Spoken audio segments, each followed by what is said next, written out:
Want me to start, Peter? You're going to go. Oh, sure. I didn't know if we're waiting for a couple more folks to come on. I see them loading. Maybe. Yeah. They're coming on. All right. Well, Chris, I'll start it up. I see people joining us. I want to welcome those who are coming on. Oh, there we go. Here they are. My name is Peter Tanella. I'm an attorney at Mandelbaum Salzburg. I'm looking forward to doing this seminar tonight. We're going to talk about a bunch of issues and really just, I kind of look at it as an open forum, kind of explaining the process of buying and selling and the pitfalls to try to avoid. Just a little background on myself. I've been in the veterinary industry for about 15 years now, working with clients, buying, selling, merging practices.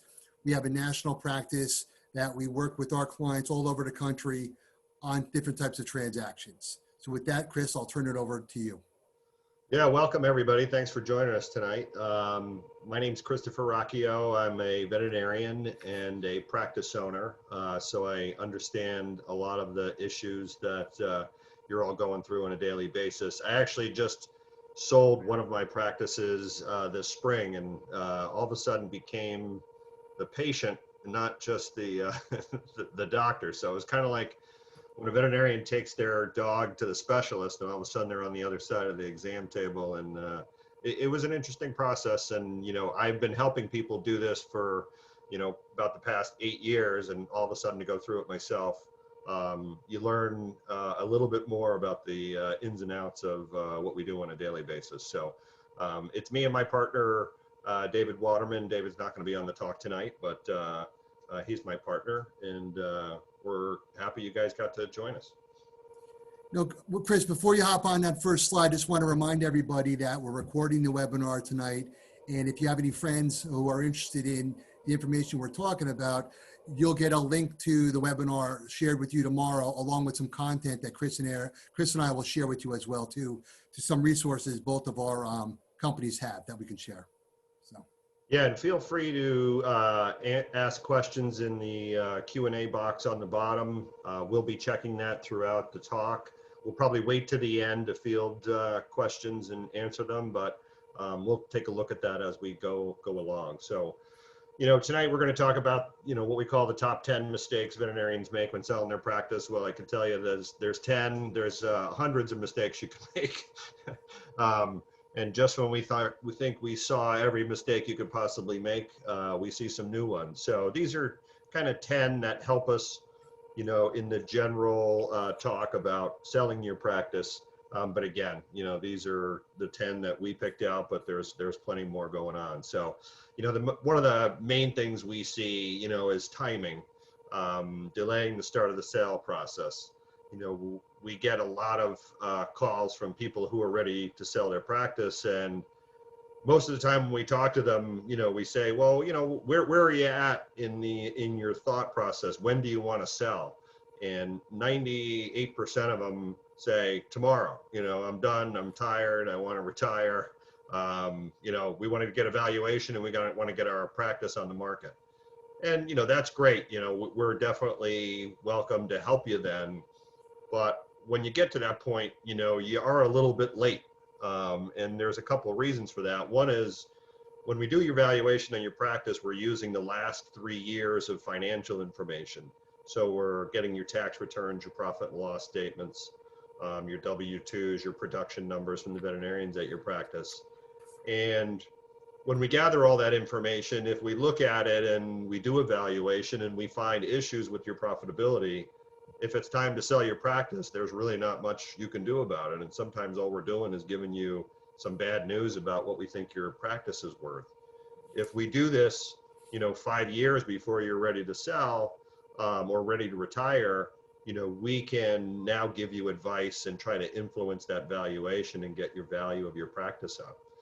Basically for every $10,000, if we saved you $10,000 on your profitability a year, we could add $50,000 to $100,000 of value to your practice when you sell it. The other thing that, many of you may not realize is if you do sell, especially if you sell to corporate, you're going to have to agree to work at the practice for most of the time 2 years after the sale. So if you're ready to retire now, and we do evaluation, we have to find, you know, a buyer or sell your practice, and then you have to work for another couple of years. So, you know, our rule of thumb is come talk to us, you know, at least 5 years before you're ready to retire, so that, you know, we can do evaluation for you, give you a plan, maybe make some recommendations on your profitability, and, you know, try to increase the value of your practice when it is ready to sell.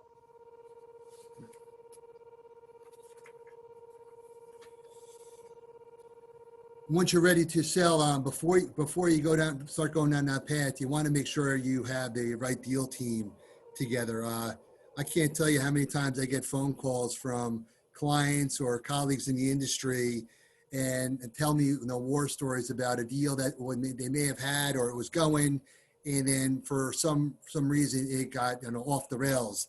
And a lot of time it goes off the rails because you got the wrong team together. You can see by this slide. I mean, I find that these four individuals are the most critical in doing a deal. And it starts with the practice broker. You know, I've had the fortune of working with Chris and his team, and I've been in the trenches with them. And, you know, they exemplify the kind of consultant that you want. You know, holding your hand through the process, walking you through the diligence materials, and we're going to talk about diligence and what you need to do when you're selling and all the material, but really serving as a communicator for the deal.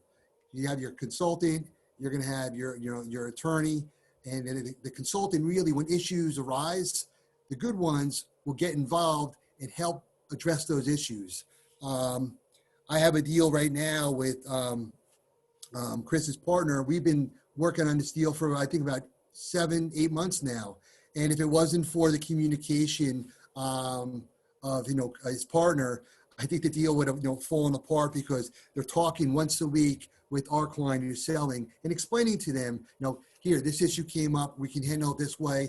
I get involved in the conference calls, but it's really important. I think the consultants are worth every penny, and it's really, really important that you have one. Specialty lenders. For those who are buying a practice, having a specialty lender who understands the veterinary industry is critical. They really understand the terms and conditions, and even though the rates may be slightly higher, their terms are typically more favorable because they understand the deal. And the really good ones also help as a consultant. And when the deal hits a roadblock, they can get involved and help out. I mean, it's a team approach when you're doing these deals. I was saying to Chris earlier, my experience, I find deals that are typically anywhere from, you know, in the hundreds of thousands up to about $1.3 million, $1.4 million. They're right in the sweet spot, I find, with, you know, the Bank of the Americas of the world. When you go north of $1.3 million, $1.4 million, you need to really find a specialty lender who can think outside the box. I've worked with Calico on a number of those deals. They've been great in putting the deal together for when you have a private buyer and a private seller and corporate's not involved, and the purchase price is in the corporate range. The accountant, he's another critical piece to help out. And your accountant on the buyer side should really do an independent financial analysis of the practice, so you really understand what the practice is worth. And then last is the attorney. You know, I get calls all the time about people who have done deals and the attorney killed the deal. Now, I'm a transactional attorney. I don't go to court. This is what I do. Doesn't have to be us, but you want a transactional attorney who understands the industry. Otherwise, you get yourself in a deal, and then your attorney is the one killing the deal for you. And that's the last thing you want to happen. Yeah, I feel like we're trying to sell each other, but, you know, when I know Peter thinks the broker is important, and we really feel strongly about, you know, a transactional attorney. We meet a lot of people who have an attorney for their everyday life, whether it's, you know, just in their general business, or, you know, their sister is an attorney or their brother's an attorney. And, you know, you think, well, you know, I want to save a couple dollars. My brother-in-law is going to be the attorney. Just don't do it. It's really a good transactional attorney is going to save you so much money. They know how to write the documents. They know how to explain the documents. And when you get somebody involved in a deal who's not used to getting a 45-page purchase and sale agreement, I mean, they usually just flip out, and, the deal is, it just blows up. So, when we're involved, we try to recommend a list of attorneys, or, if we walk into a deal and there's a bad attorney in there, we'll sometimes walk out because we know it's going to be 6 months, and things aren't really going to happen well. And the other thing about the lender, just to say a little bit, is, um, a lot of people want to use their local bank. Um, that's always sounds good. What I recommend, if you're going to use your local bank, use one of the specialty lenders also, and have them working at the same time, because what's going to happen is 3 months into the deal, your local bank's going to jump ship, and you're going to need a backup, because, I just tell you, your local bank, the guy or gal that works in the local bank wants your business. But in the end, when it goes to underwriting, they don't understand anything about a veterinary business, and they don't understand the prices and the value. They look at these business and they're like, "You're going to pay $1.5 million for this? Are you nuts?" And it just doesn't work out. So Yeah. I try to discourage that. Before you get into buying or selling practices, one of the things that Chris and I were talking about, we thought it was important to mention, was the importance of overlooking the potential for a partnership. You can see by this slide here, there's benefits to the seller, the practice owner, as well as the buyer and the junior veterinarian. For the seller, you find yourself a partner, somebody who you trust. You have a built-in succession plan. It's your hand-picked successor for your practice. The buy-sell agreement that the two parties will enter into is like the roadmap for your partnership. It'll spell out who's responsible for the day-to-day operations of the practice. It'll spell out how major decisions are going to be made. It'll spell out what happens if somebody dies, becomes disabled, quits, or wants to retire. That's your roadmap for your partnership. And also, when you have multiple practices and you have a partner, it's going to create what I call stickiness. They're going to have less desire to go somewhere else, and they're going they're in it for the long haul with you. From the junior side, I think you get to learn the business skills from a senior veterinarian, which is critical, and you can get started with less risk.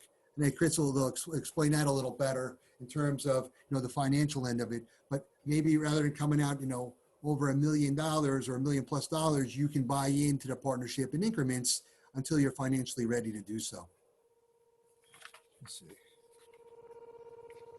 Yeah, so we do a lot of these buy-in, buy-outs, and they really work well, because what you're doing is really locking in that associate veterinarian as your exit strategy early. And we run into a lot of sellers who, when we talk to them at conferences or whatever, they're not ready to sell, and they say, "Well, I'm going to probably sell in 3 years, or I'm probably going to sell in 5 years." Who are you going to sell to? "Well, my associate."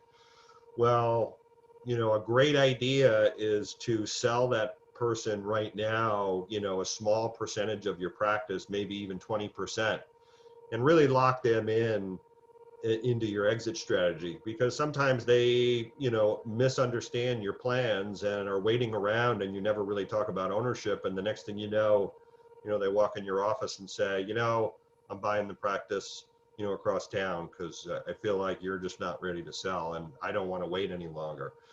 So it really helps lock that person in, and it also gives your associate an ownership mentality, and we know nobody works harder than an owner. And for a small percentage of equity that you give up, you really can get a long-term commitment from an associate, and really get somebody who's bought into your way of life and the way you practice. It's also great training too, right? If you have a buy-in, buy-out over the course of 3 to 5 years, you can train them and kind of get them taking over some of your some of your duties. So now you can maybe take a couple of weeks off in the winter, or go down to Florida and relax for a few weeks, where you have somebody that as an owner. And we'll look a little bit at the financial side of things on the next slide. The big thing when you're doing this is you've sold part of it. And some people feel like, well, I gave up part of my practice. Well, you're still a majority owner, and you're really still going to profit share over those 3 to 5 years. And with a associate who's got that ownership mentality, you're going to see your practice grow very quickly, and actually increase the value of your practice. So when you do sell, you may end up selling for as much money, in that 80% as you would have if you sold 100%. So this is a very simple example. We look at a practice with $1 million valuation, and you sell 20% of it for $200,000. And that 20%, there are a lot of banks out there that will finance these buy-in, buy-outs. You don't need to hold the paper. You can get $200,000 cash and go put a deposit on that vacation home that you're going to spend more time in now that you have an associate who's going to be working there. And over those 3 years that the buy-in, buy-out is what you're working on, you're still profit sharing. So you're making 80% of the profits, or here $160,000 a year of, say, the $200,000 of profit that you're getting. And in those, at the end of those 3 years, you sell the other 80%. By now, the practice has grown, so it's not $1 million valuation. It's grown 20%, so it's $1.2 million. And so in the end, you're getting your initial payment, your profit share for 3 years, and you're getting the final payment. And in the end, instead of selling your practice today, you're getting $1.6 million for you over time. So kind of a basic example, but really shows you that if you want to grow your practice and lock somebody in and get a good exit strategy, this is one of the great ways to do it. Chris, you talk about the valuation, which is obviously probably one of the most important parts of this, but also too, and you know better than anybody, the culture of the practice. When I have junior veterinarians come to me, I tell them, you got to choose wisely what where you want to become a partner, because it's like a marriage at the end of the day. So that, you want to understand the culture of that practice. And I'm from the seller side or the senior doctor side, you're basically picking your legacy. So it's the personality's really got to mesh, and that's all about communication and making sure that everybody's on the same page. And as a veterinarian, I say this with a lot of confidence. There's nothing better for your practice than to sell to another veterinarian. That really is the epitome of, keeping veterinarians, owners, and really helping that next generation with a step up into ownership. So, obviously we help people sell practices to corporate. So I'm not, saying don't sell your practice to corporate, but, in the long run for veterinary medicine, the more of these practices we can sell to our associates, the better. So, and the deals can be made. There's money out there for them to borrow to get it. These deals, and you got to be creative sometimes on how you're going to make the deal. But it's, with all the corporate purchases and sales going on right now, I think this kind of it's forgotten. That's why we're bringing it up, that it is a viable option if you want to explore it. Yeah, and this is another forgotten thing. Again, even with a corporate sale, you don't need to sell 100% of your practice. There are a lot of corporations out there that, are actually formed to not buy 100% of the practice. It helps them out because they have the same benefits as I told you in the slide before. They now have you as a partial owner who's going to work hard and keep that practice going. And it also, lets them be able to buy practices with, less money down, because they're only buying a portion of your practice. But one of the real good things, this is really good for, is for people who are tired of owning their practice and they want to sell, maybe to a corporation, but they still want to stay at the practice for, maybe 3 to 5 years or longer, because you're now not just selling and becoming an employee and you got all your money and you're done.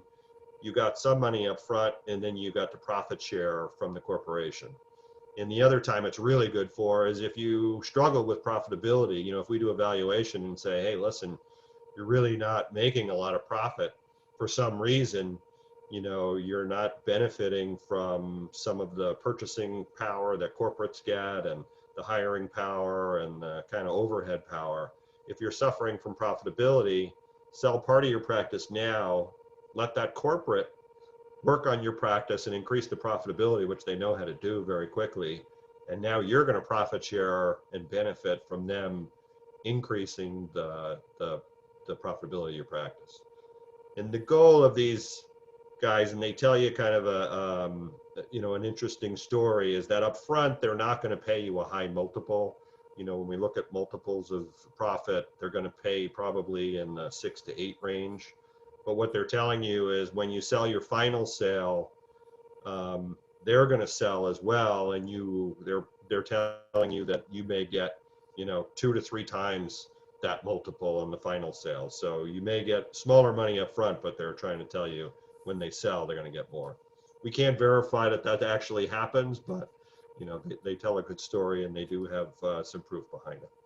And Chris, I'm finding more and more, this past year, I found more of these types of joint venture structures that you're talking about, more prevalent than ever before. And I think as some of the corporations have come out with the mechanism to do it, others have followed. And it's great for the sellers because they got options. And again, Yep. going back to that culture comment, you can pick and choose which corporate buyer works for you. And I've found even too, I've connected clients with former sellers who are there now as a partner, so they can talk about their experience. But it's another option, and it's interesting because I've had the deals come across my plate. The letter of intent will have it'll have a 100% sale, but then as the parties start talking, they'll kind of back into a joint venture model like you have here. And it's got to work for you. And I find it works for me even a lot of times from even younger veterinarians. And it seems like the Yep. sellers are getting younger and younger because they know they're going to be there for a while. They found a home. Yeah, and when we sell a practice, we try, even if the owner says, I don't really want to do a partnership, we get these guys through, get them to look at the practice and make offers, because, when you get all your offers in, it's nice to compare and contrast and say, Right. hey, wow, maybe I should just sell, 60% of my practice and think about the rest, and, see what happens later, because, we don't all love to retire. Some of us want to work. Right. I just closed one in New England, and it went from a joint venture like you had. Client said, absolutely not, we don't want to do that. They changed it, went to an asset sale 100%, and then, shipped it back to the joint venture, and they couldn't have been happier. It's just about kind of figuring out, because a lot of times they don't understand what's involved here. And it's that's where, again, the communication comes in and explaining the process. And then what's there at the end too, it's pretty lucrative and exciting. Yeah, if you don't know how long you're going to, like, if you don't know when you want to retire, Right.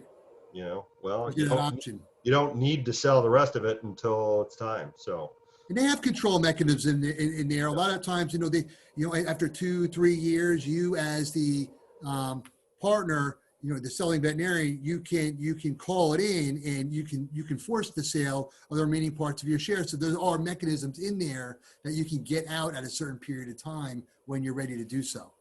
and But you need a good lawyer for these. You don't want your brother or your sister looking at these corporate partnerships and going, yeah, I think you look good. This is why we need people in the deal that know what they're doing, because even as your consultant, we do a lot of the financial stuff, and we understand a lot of it, but we can't read that legal document and advise you and say, oh yeah, you're fine.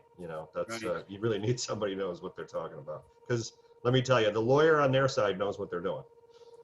Yeah.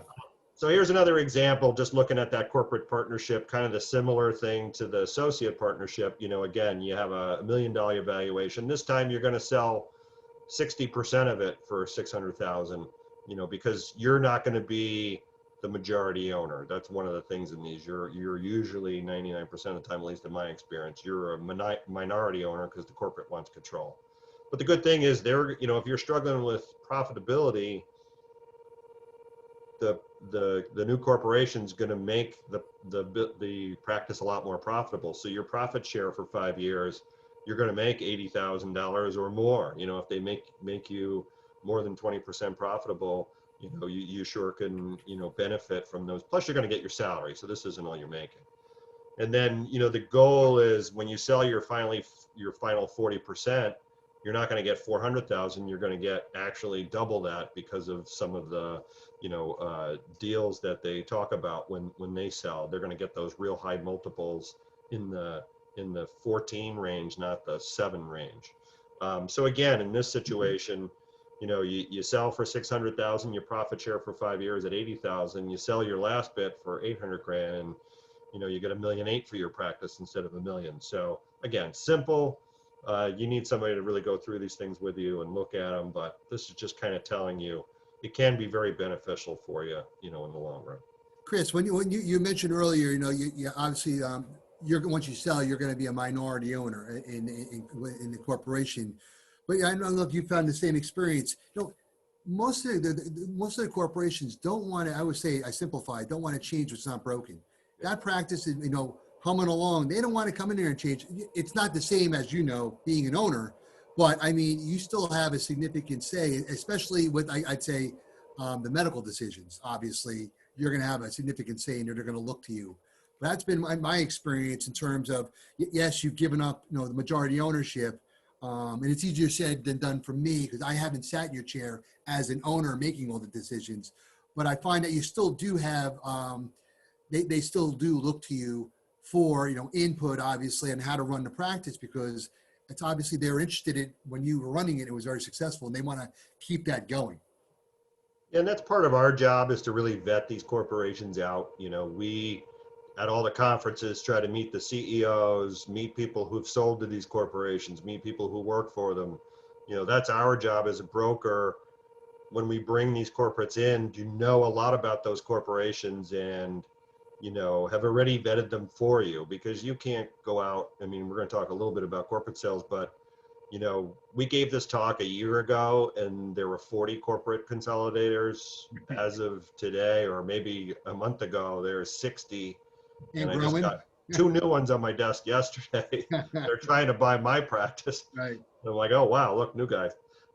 So, that's our job, is to go out and vet these people. And if we get to a point where you're thinking maybe we'll sell, we're going to help you vet them and call other people who've sold to them and people who work for them. And, that's where you need help. So we thought it was critical to put this slide in here, allowing time delays to kill your deal. As a transactional lawyer, my job is, I always say, make the deal, not kill the deal. I want to get everybody to the closing. And what I find in my experience that, 3 things really kill deals: time delays, lack of communication, and then, like Chris said earlier, I'd say the attorneys. And you can control a lot of that process up front. You want to take charge of the transaction. When you want to push your attorney, move it along. Otherwise, they're busy doing something, they're distracted. You as the client want to move your deal along. Everybody's busy, but you want to stay focused. Once you sign that letter of intent, there's a life cycle of that deal. And you want to make sure that, your professionals and your team are moving along with that life cycle. You don't want to be rushed, but you don't want to delay the process. I found, a lot of times when you're going through this process, there's a lot of information being shared. And one of the things I hear a lot of sellers say, boy, I can't get over all this material. A lot of times before the deal even gets to my desk, the consultant has already collected a lot of information in order to get you to that letter of intent phase. And then once you sign the letter of intent, corporate's asking you for a lot more information, and it feels like a deal overload. But I try to tell the clients, be responsible, be responsive, and move the information along, because you don't want to be the one who's delaying your deal moving forward. You want to get the price right the first time. Work with your consultant, work with your accountant, make sure you understand the practice's value if you're selling, and make sure you understand the practice's value if you're buying. I put in here the typical transaction life cycles, 60 to 90 days. And that really varies.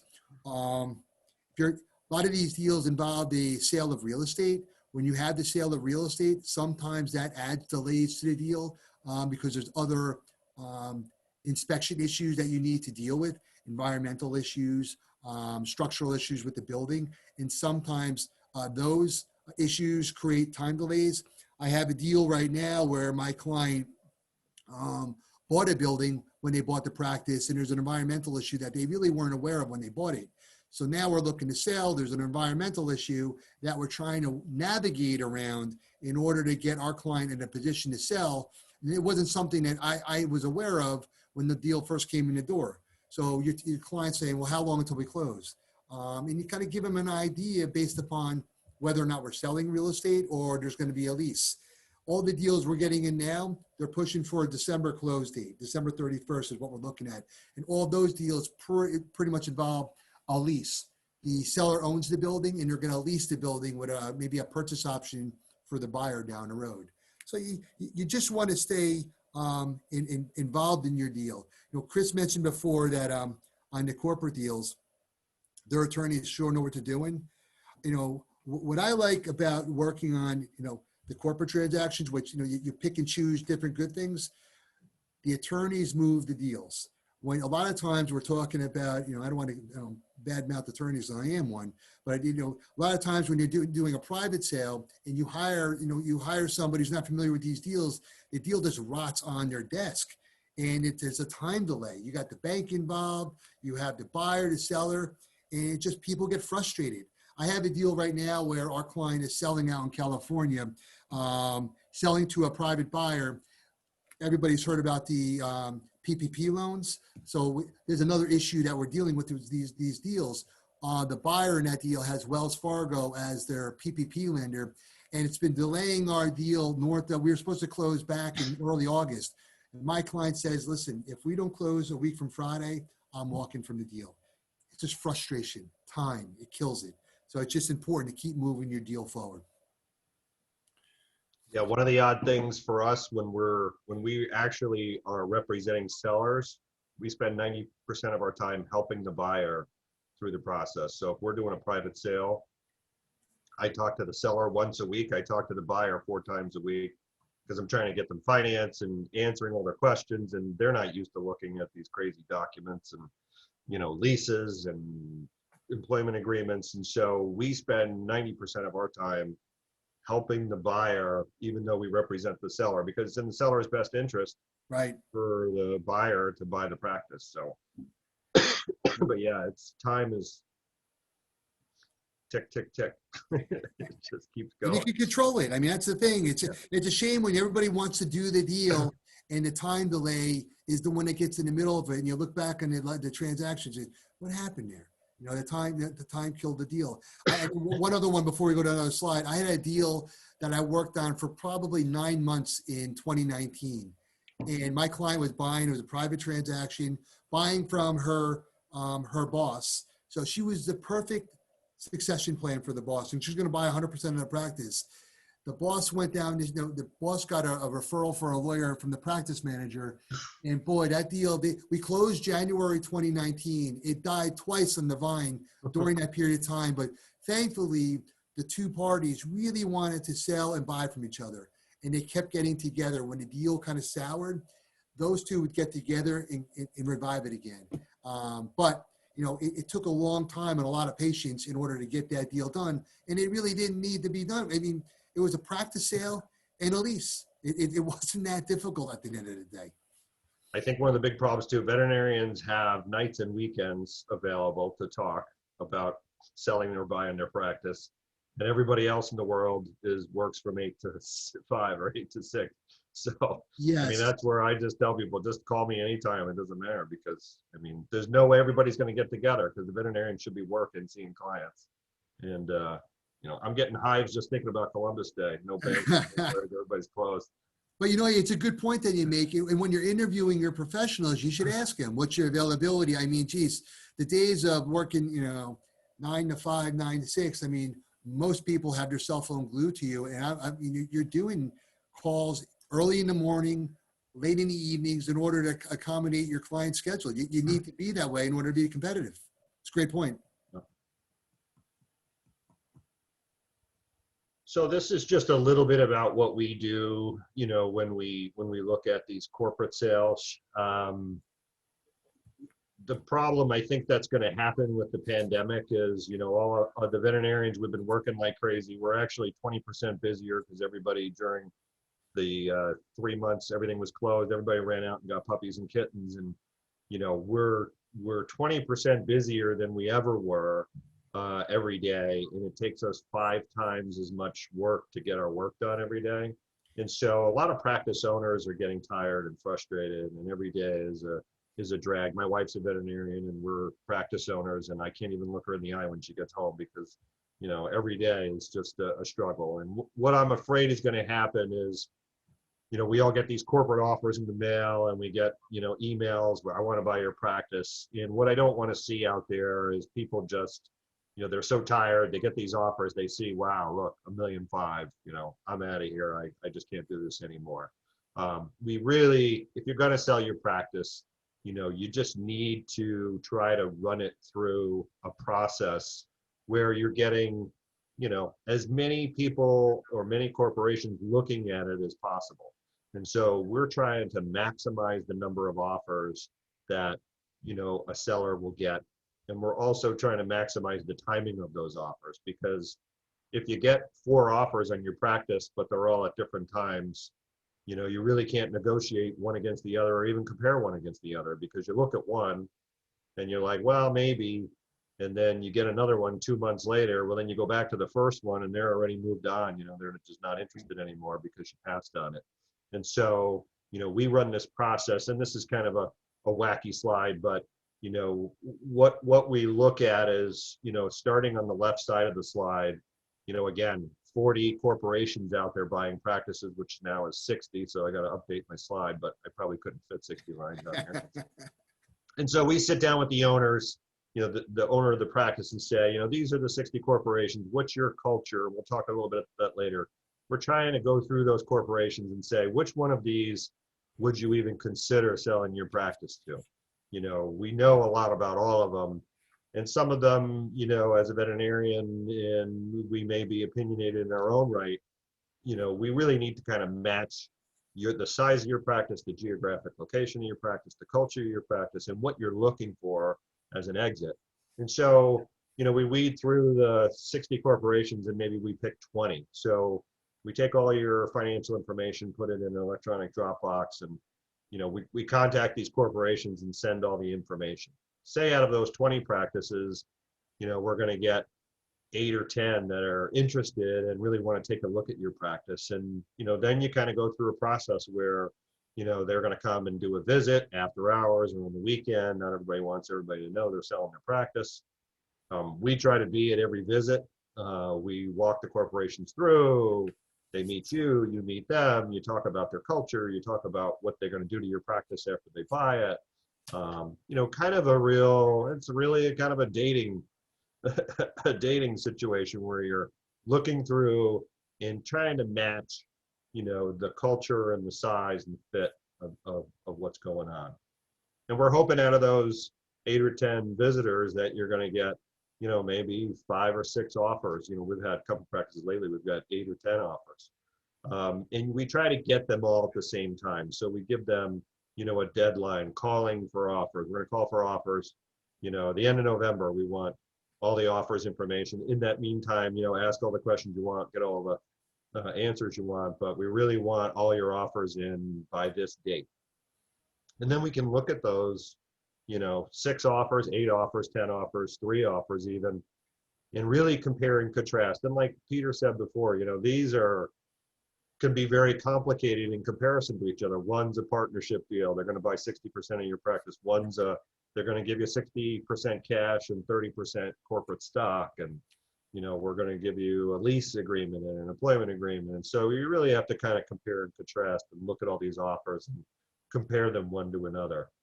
The goal is really to pick 2 that you say, you know, these 2 corporations really fit, you know, what we're looking for, you know, culture-wise, fit-wise. You know, we think they're going to take care of our practice long-term. And then it's our job to negotiate those 2 and try to get you the best package available. So, you know, again, this isn't trying to sell our services. What we're trying to tell you is, you know, just because you get an offer in the mail and it says a lot more money on it than you think you can get for your practice, doesn't always mean it's the best deal. What's the chances that that's the best fit? You know, you really should take the time to sell your practice properly and go through a process And, you only get to sell your practice once, so make sure it counts. Chris, can I ask you a question Sure. in terms of, maximizing the number of offers? Obviously, culture is important. Obviously, price is important. This is, basically your retirement kitty. What, in your experience, what have you seen in terms of the the variations in purchase price? And I had a client last year. He had, I think, 6 different offers, and there was a $3 million differential from the lowest offer Yeah. to the highest offer. And they're usually not that wide, but it was a wide, the low one, he really got it. He felt really lowballed, but I mean, it was a $3 million differential. He ended up going with the highest purchase price for 2 reasons. One, the money was what he was looking for. And the other ones were closer to that. Some of the other ones, but the culture was there. What do you see in terms of the purchase price variations? Have you seen it vary that much in terms of the offers that when you guys are looking to have this sale process? We see some really extreme You do. variances, and a lot of it is, we know from working with a lot of these corporations who they're going to like more than others. It may fit in their geographic category. If they have a practice nearby, they're going to want to buy your practice because there's one nearby. They may not have a practice in your area, but they want to move into the Northeast. So, and you are a great big practice, and they're going to look at buying that. They're also going to look at all the other things. They're trying to date you as much as you're trying to date them. So they're looking at how long are you going to stick around? Right. How long is everybody else at the practice going to stick around? What's the growth potential? What does the real estate look like? And we're going to see a huge range because some of them are just taking a shot in the dark. And it's our job, to say to some of these guys, if we think they're a good fit, to say, hey, listen, they're interested. They really like meeting you. They really like this about your company. They really like that about your company, but you're like $1.5 million off from the other offer. So, do you want to come up, or do you want to kind of just have them ignore you? Right. And it's surprising. I mean, sometimes the lowest original offer ends up being the winner in the end because, we just had to sit down and talk to them and say, hey, listen, you're not even in the ballpark. They really liked you. They met your guys. They called all the other people who work for you, and they like you, but come on, so this is where they're at. You gotta be up in this range because that's where everybody else is. And I like the fact, oh, I'm sorry, go ahead. No, go ahead. I just think a lot of times, and our goal is to get the seller to sell their practice to the company they like, Right. not the highest offer. Right. We'll work on the offer. You try to match up the culture, and we'll do the rest of the work trying to get you. And I like the point you bring up about the timing of the offers, because as you know, the offers are going to come via a letter of intent. In those letter of intents, and they all of them have a time frame in them too, that they're going to expire. So you have certain, I have one right now that's supposed to expire on Friday. My client's worried about entering into it. We've already had to extend it 1 week. Now we're extended another week. So it's important lining the timing of those offers up like you're talking about. Kind of leads into this, this next slide, failing to understand the deal term pitfalls. To Chris's point, timing those offers coming in is really important because they only last for a certain period of time, and then a lot of times they expire. Yes, you can revive them, but they expire. Now, the letter of intent is a really important document. The typical is the first document that gets shared between the buyer and the seller, which usually, your your broker's gonna work with you on in order to lay out the business terms of the deal. It's really like the roadmap of the deal, that letter of intent where everything gets memorialized. Typically, it's not binding, except for there's usually an exclusivity provision in that letter of intent. And it's akin to almost like attorney review.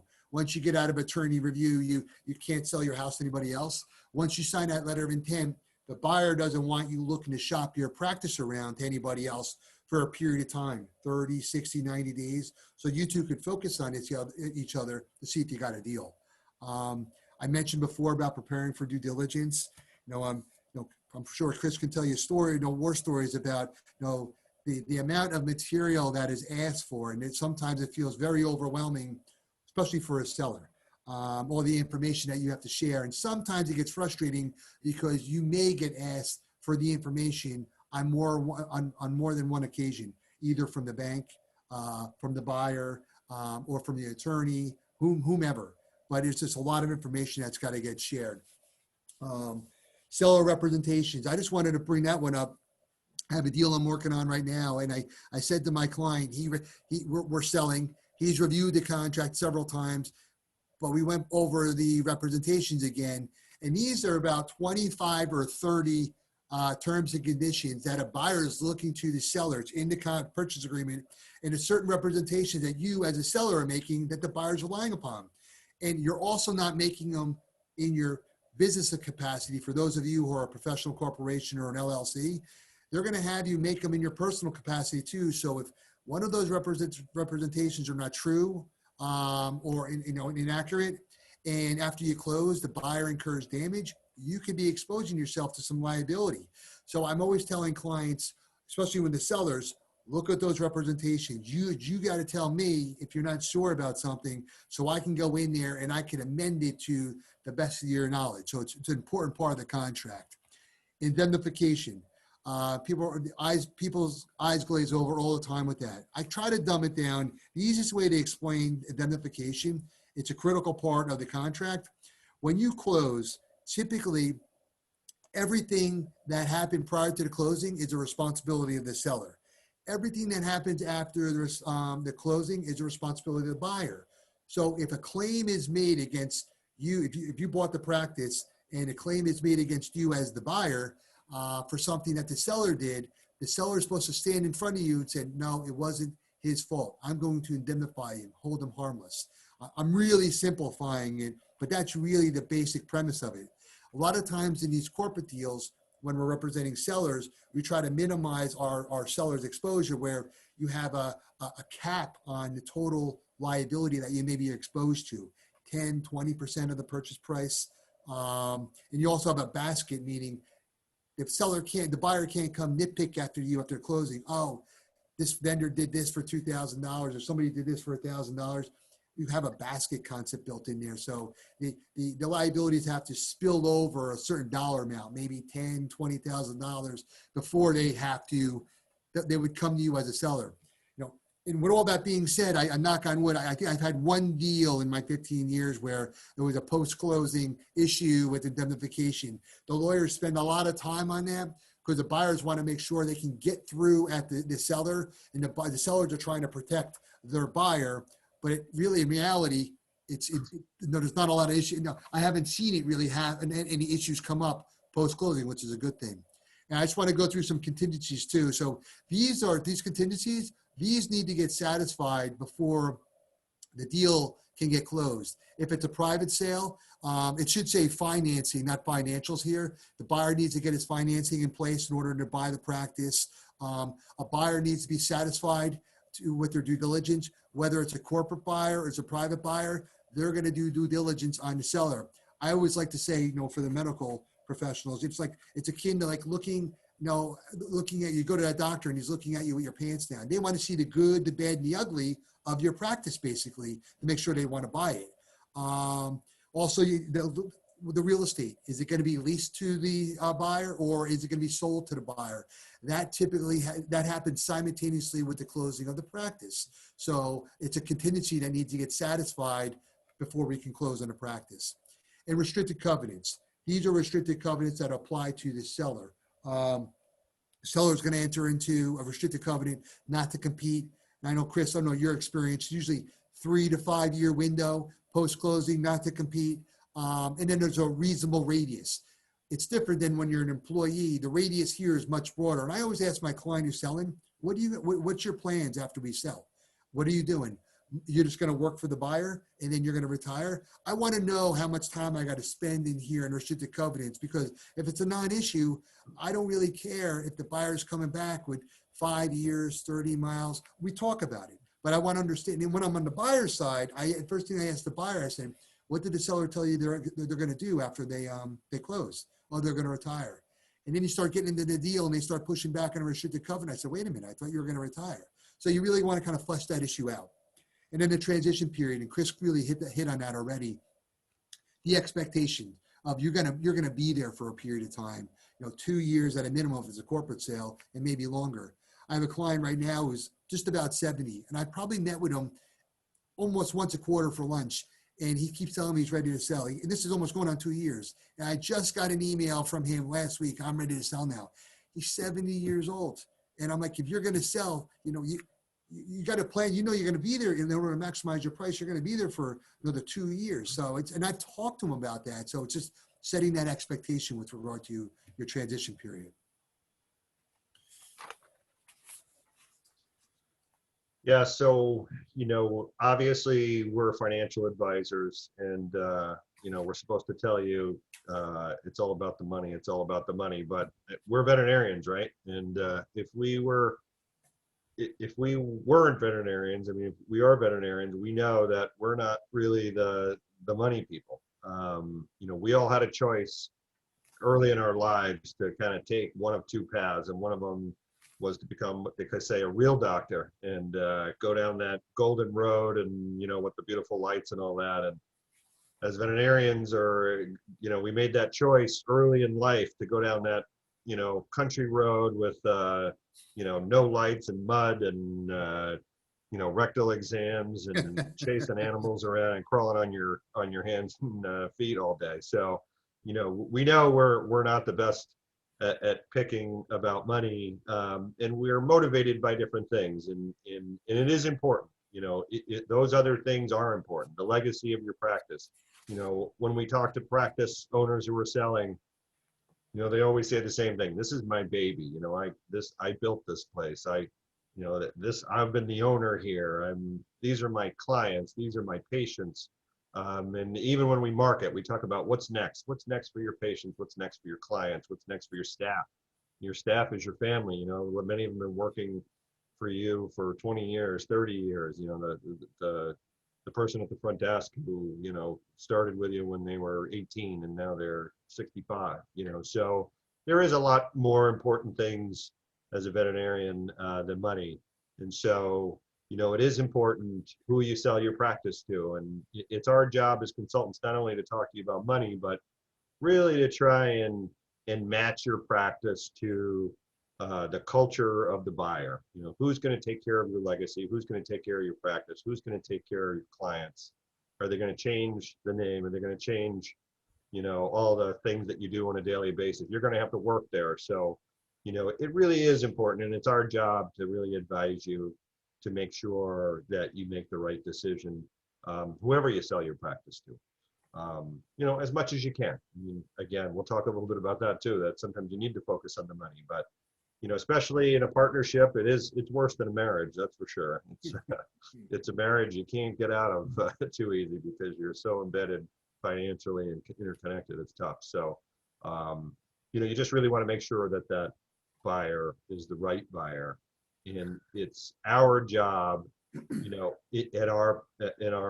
a consultant, to really kind of make sure that you're making the right decision, not just based on what you're going to get paid, but also, who's going to take care of you and your practice and all the people in it.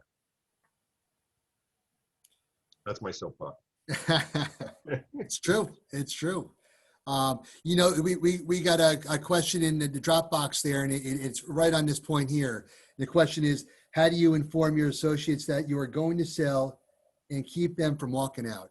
We talk about non-compete agreements in the purchase agreement for the seller. I can't tell you how many times I have clients come to me who are selling and they don't have associate employment agreements in place with their associates. Oh, I've known him or I known her, I trust her, this and that.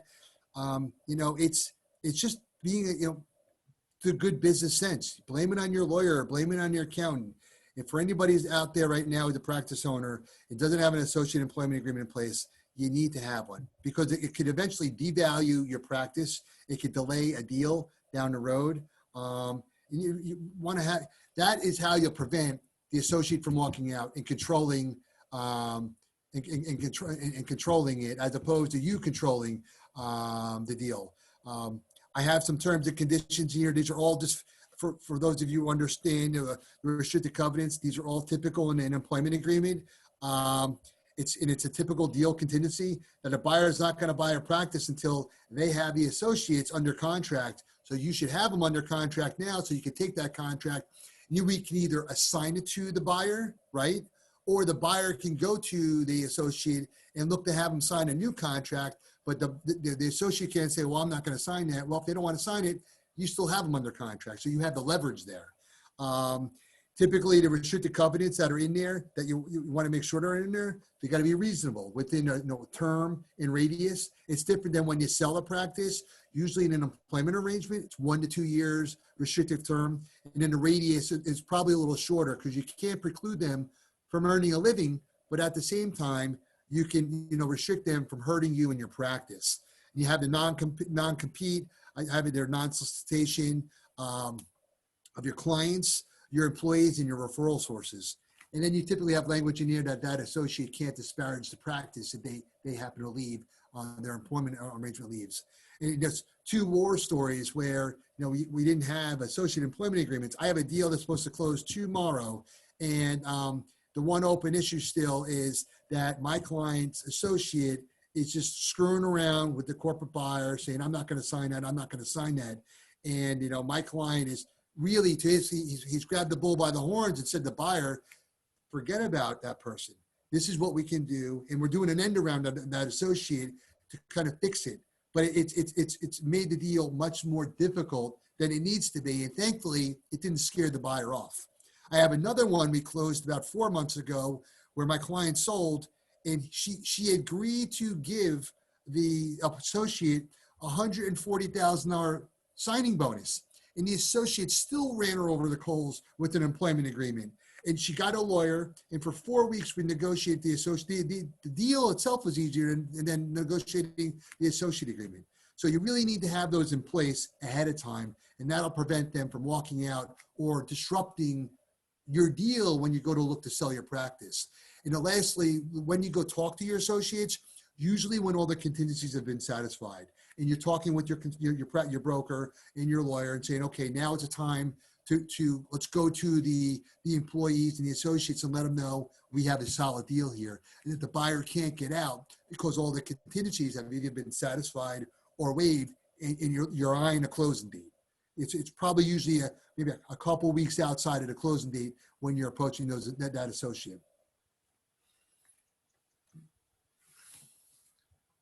So we talked about, not focusing too much on the money, and now it's not focusing enough on the money. And so, when you sell your practice, again, we're trying to get that fit with who's going to be taking over your practice.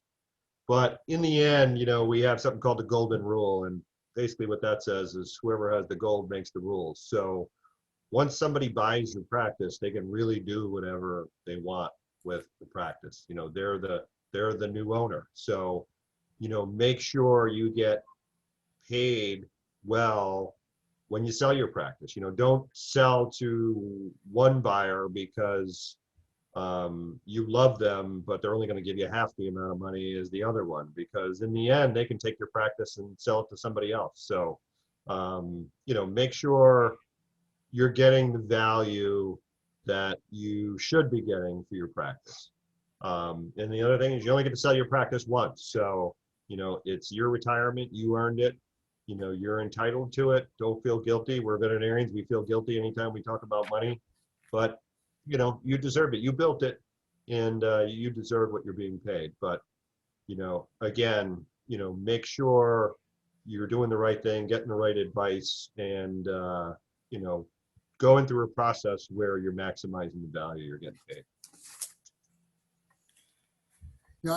I'll touch on this for real quickly. We've already gone over this. Chris, you hit on this at the outset. Setting the expectation and going into the deal wide open, eyes wide open. You just got to understand, especially when you're selling, that there's going to be an expectation for you from the buyer to stick around and successfully transition that practice. So you just want to be prepared. And we've already talked about that 2-year time frame, which is pretty industry standard, maybe a little longer. You just got to, you want to prepare accordingly, as we've talked about over the last hour. Yeah, and again, starting early is the way to go, because, especially for some of the smaller practices, if you're a 1 to 2 doctor practice out in the country somewhere, it can take a year or two to sell your practice. And, private sales take time. You need to walk the buyer through the process. They're not used to looking at all those zeros and all the crazy things. So, you gotta, you gotta give yourself time to get everything done. I just see we opened this up to if there's any questions. I don't know if you guys, anybody else have any questions for us? Oh, there we go. There's something here. Chris, how are evaluations in the market with all the COVID stuff going on? Will they hold up? Yeah, it's great, right? I mean, we haven't even touched on COVID.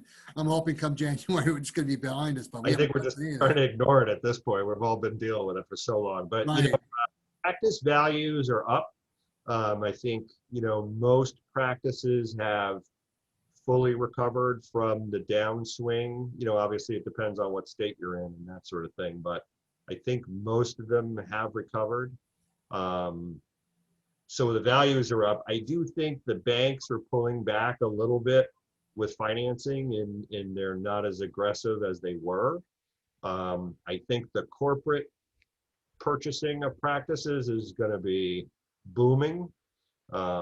They have, private equity money and they need to spend it.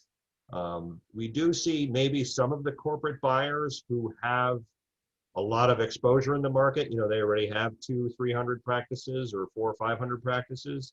They did pull back for a few months because they're trying to see, they're going to take a hit on the practices they own, right? If they're not busy or they're closed or, only seeing essential appointments. But I think at this point, you're going to see a flood of practices kind of come on the market because I think, it really wore a lot of us practice owners out. But we want to make sure that, that the sellers out there aren't just, trying to get out and get whatever they can get and go. Because I think, the market's strong and definitely the corporate, buyers still have a lot of money to spend. So I think we're going to be good there.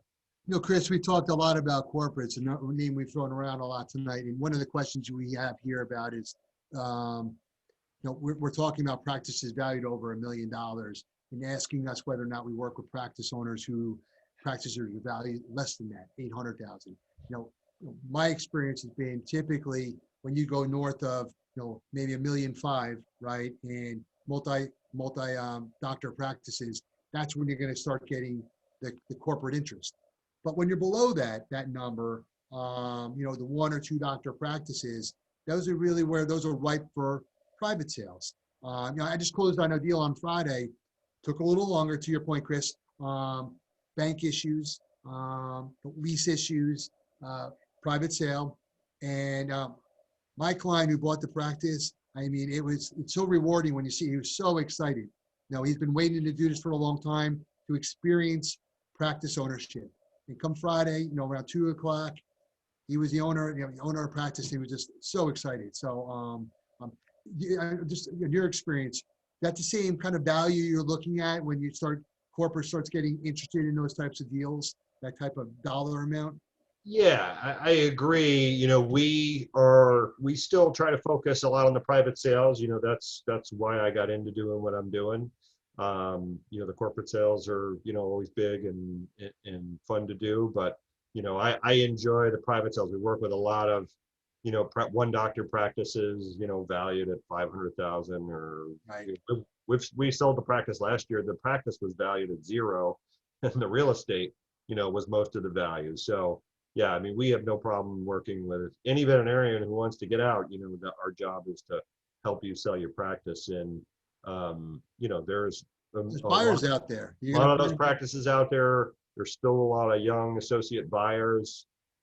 Even the, bigger practices that would go corporate, we work on this buy-in, buy-out thing where, again, if you're going to sell to corporate and work there for 2 years, let's sell it to your associate and you can profit share for the next 2 or 3 years while you're there. You don't even need to work there. You can go, retire. The associate, you'll still be a majority owner and the associate will kind of take over running it, but they won't own the whole thing. And you'll profit share for those years that you're gone. So, we're always looking at ways to compete with corporate offers. Sometimes it's just you get a 5-doctor practice that's worth $4 or $5 million. It's a little tough for an associate to go borrow that. I mean, we've done it, but Well, then sometimes you have the seller who just adamant, I'm not going to sell the corporate. I did a deal last year. I've known the client for years. I used to see him at all the conferences. He swore to me up and down, I'm not going to sell the corporate. Well, you know what? He was true to his word. He did not. He sold to another veterinarian. Couldn't have been happy. It was a win-win for both of them. And that happens too. They're all out there. Yeah, I would say 70% of what we do is private sales. That's why we're in this, is to help veterinarians transition into ownership. But when the corporate sale comes, we're welcome to get behind that, and we wanna get you what you deserve. And if corporate America is going to take over part of our profession, they got to pay for it. So. And Chris, on that note, one of the questions is right in your wheelhouse. How do you guys determine? How do you come up with the value? How do you determine that? Yeah, I mean, it's a little complicated, and we have a whole talk on valuations, but basically we're looking, practices are valued on a multiple of profit. It used to be you add up the real estate, you add up all the equipment, and you add a little bit more money, and there's your practice. It's not done that way anymore. I mean, it's 100% really looking at the profitability of your practice. And then it's that profitability, once we correct for the rent and the salaries and, a lot of corrections that we get into, again, for another time or another lecture, but we multiply that number by, whatever the market is at that point. The average practice in the US sells for 5 times profit. That doesn't mean that's what your practice is going to sell for. If it's a 1-doctor country practice somewhere, it's probably going to sell for less than 5 times profit. If it's a private sale, it's going to be somewhere between 5 at the most 7 times profit, when we're looking at selling to a private buyer. When you start getting into corporate multiples, we're trying to get 10 times profit. So it really depends. And the key is, we get a lot of sellers who say, I just sold my practice and I got 18 times profit. Right. What was the profit? That's the thing, is we calculate what we believe is the profit, not what the corporate guy is going to tell you your profit is. So, you hear a lot of people bragging about the multiples they got, but if your profit's miscalculated, or if you had somebody do a valuation who's not in the veterinary industry, they didn't come up with the same valuation. Most of our valuations too are based on the banks, because we know how the banks do the valuation. The bank has to finance the practice for a private sale. So there's no sense, what we don't do is we don't tell you your practice is worth more than it is. We're not trying to get your business by going, and a lot of people do. They tell you, oh, your practice is worth $2 million. If I tell you it's worth $1.5 million, you're not going to hire me. You're going to hire the guy that tells you it's $2 million. But in the end, your practice is probably going to sell for $1.5 million, because that's what we know the value is out there. So, we try to be realistic, and we try to give people an idea of what we think their practices is valued at if you sell to your associate. What's it valued at if you put it on the private market trying to find a buyer, and what's it valued at if you sell to a corporate buyer, if that's, so we try to give you your choices, because at some point you might have to make a decision. Do I want to sell to corporate? Do I not want to sell to corporate? It's nice to know what the cost of that is. If you want to say I'm not selling to corporate, well, if it's going to be $1 million not to sell to corporate, you're going to lose.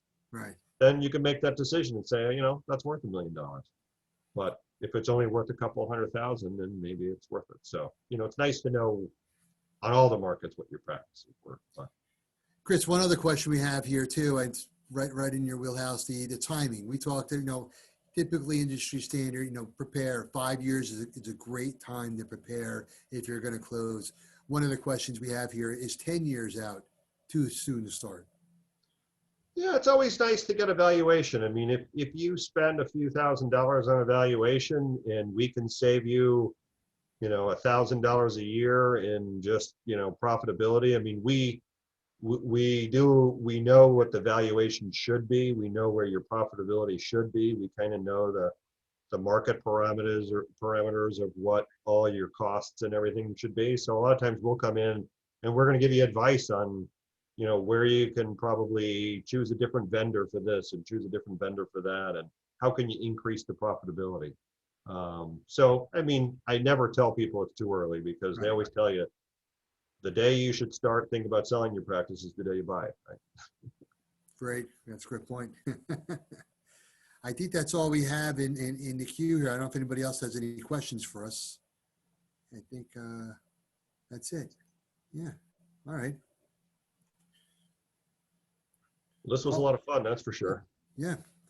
Yeah. Well, I want to thank everybody for attending. You have any questions, and you have mine and Chris's email addresses and phone numbers. Please feel free to reach out. We're here to be a resource to you. So I just want to thank you for your time tonight. Yeah, agreed. And I think, 90% of what we do is just answer people's emails and answer questions. We don't charge people for emails or whatever. We're always looking to kind of direct you in the right direction, depending on where you're going. All right.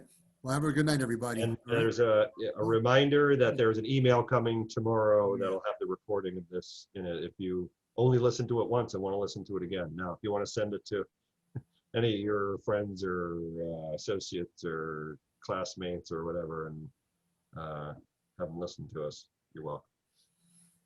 Perfect. All right. Good night, everybody. Okay. All right. Good night, everybody. Take care. Good night, Chris. Take care. Thanks, Pete.